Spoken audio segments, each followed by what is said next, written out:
Senhora Presidente, senhoras e senhores deputados, começo por cumprimentar o PAN por ter trazido para a discussão um tema tão importante e tão atual, porque, de facto, a situação de saúde pública provocada pela pandemia que estamos a viver veio trazer para a ordem do dia a discussão em torno do teletrabalho. Na verdade, como todos nós certamente nos fomos apercebendo ao longo dos últimos meses,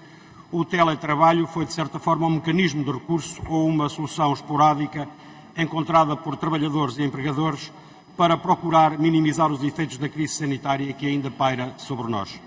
Com efeito, apesar do teletrabalho estar previsto na legislação laboral, nomeadamente no Código de Trabalho e, mais concretamente, nos seus artigos 166 a 171, o medo súbito e mais que justificável por parte dos trabalhadores face à necessidade urgente e imperiosa de minimizar a propagação da Covid-19 levou a que muitos trabalhadores aceitassem o teletrabalho sem colocar quaisquer obstáculos ou reservas, chegando mesmo a abdicar de direitos que se encontram consagrados nessas mesmas normas do Código de Trabalho. Sucede que a perspicácia de muitas grandes empresas perante a situação de saúde pública acabou por se traduzir no empurrar de alguns custos do trabalho que eram das entidades empregadoras para os trabalhadores. Referimos-nos não só a custos com instrumentos de trabalho, como meios de comunicação, internet e telefone, instalação e manutenção dos mesmos, mas também das faturas da energia, da água, entre outros, que inevitavelmente subiram de valor dado o aumento do consumo, trazendo assim novos e inesperados encargos para os trabalhadores. No entretanto, houve ainda, em alguns casos, que não são assim tão poucos, um aproveitamento da situação para retirar direitos a quem trabalha, como seja o subsídio de alimentação ou até o subsídio de transporte. Ou seja, o empurrar de inúmeros trabalhadores para teletrabalho não foi, por parte de muitas entidades empregadoras, apenas uma forma de combater o vírus, foi, sobretudo, uma forma de reduzir despesa com os meios de produção e também de retirar direitos. Ou seja,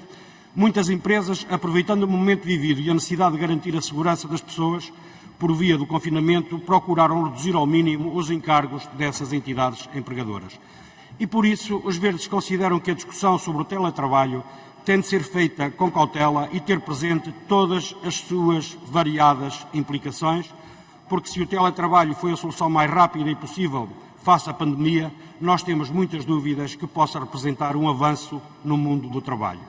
Na verdade, o teletrabalho individualiza o trabalhador, retira o valor social do trabalho, remove a discussão espontânea entre os trabalhadores e estes elementos também têm de entrar na discussão. Nós não podemos olhar para o teletrabalho apenas como resposta à componente económica do valor, é preciso também ter presente as componentes sociais e da identidade social e coletiva que o trabalho assume. Por outro lado, o trabalho ocupa hoje um espaço excessivo na vida das pessoas. De facto, e ao contrário do que seria de esperar, os avanços tecnológicos não se refletiram em nenhuma circunstância na redução do horário de trabalho.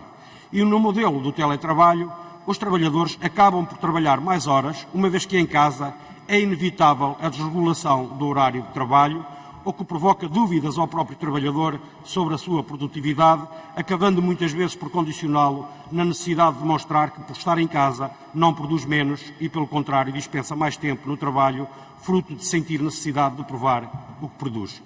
Também, do ponto de vista ambiental, as vantagens do teletrabalho não são tão líquidas como aparentam. É preciso não esquecer que a partilha de espaços de trabalho, para além de serem determinantes no valor social do trabalho, nas evidentes possibilidades de discussão coletiva,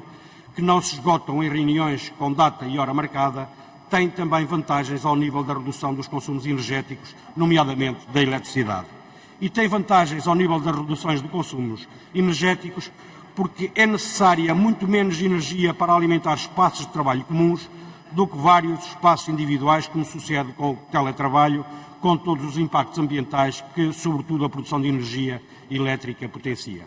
E, portanto, os Verdes consideram que a legislação sobre o teletrabalho prevista na legislação laboral, nomeadamente no âmbito do Código de Trabalho, pode ser aperfeiçoada, pode ser melhorada e até pode ser mais detalhada, mas há um pressuposto do qual os Verdes não abdicam nesta discussão. Referimos-nos à necessidade de garantir que os trabalhadores poderão exercer a sua atividade em regime de teletrabalho, seja parcial, seja total, mas sempre por sua iniciativa. Para além disso, nesta discussão, é necessário clarificar o direito à privacidade, a forma de intervenção inspectiva por parte da Autoridade para as Condições de Trabalho, a ACT, o fornecimento dos meios de trabalho pela entidade empregadora, o pagamento das despesas suplementares, garantias de participação e representação nas estruturas coletivas, entre muitas outras.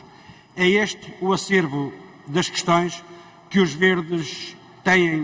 que para os verdes têm de ser indiscutivelmente trazidas para discussão e que não podem ser desvalorizadas e muito menos ignoradas na discussão em torno do teletrabalho. Por isso, os verdes entendem que o teletrabalho não pode ser olhado com ligeireza e a sua discussão exige ter presente todas as suas implicações, porque, ao contrário do que alguns possam pensar, o teletrabalho não é só vantagens, o teletrabalho não é só facilidades e, por isso, é preciso equacionar este regime na sua real plenitude e não olhar apenas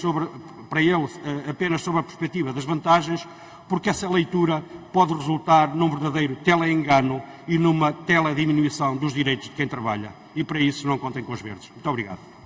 Muito obrigado, Sr. Deputado. Para uma intervenção tem a palavra a Sra. Deputada Maria